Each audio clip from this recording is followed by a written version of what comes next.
আসসালামু আলাইকুম। আজকে আমার আলোচনার বিষয় হলো কবর। কবর মাটির দেহ কবর এবং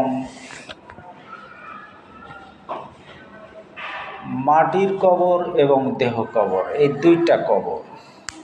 এখন মাতৃগর্ভ একটা কবর। যাই হোক, যে কবর বলতে আমরা যাহা বুঝি তা হলো মাটির কবর। এই মাটির কবরে আযাব হচ্ছে অথবা হচ্ছে না, এটা বিশ্বাসের ব্যাপার।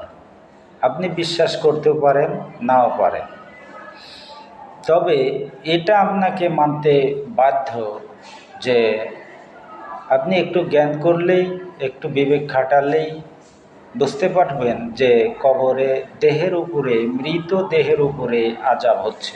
সেটা হলো কি?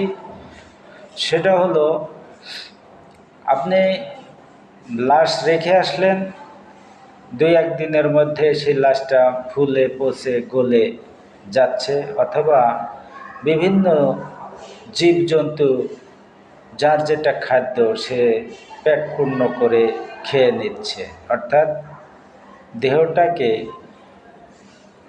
পচে যাওয়ার কারণে খেয়ে ফেলছে। সেখানে রুহু নেই। রুহু সে জায়গায় নেই বলে চিৎকার চেঁচামেচি হয়তো বা আমরা শুনতে পাচ্ছি না, অলৌকিক বিষয় এখানে আল্লাহ ভালো জানেন।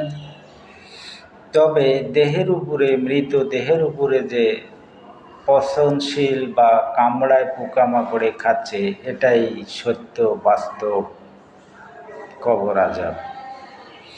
তার ওপরে মহান আল্লাহ পাক যেটা আমরা দেখতে পাই না সেটা উনি জানেন, কবরে কি আযাব হবেন কি হবেন না। তবে আপনি বিশ্বাস করতেও পারেন, নাও পারেন, সেটা আপনার একান্তই ব্যক্তিগত ব্যাপার।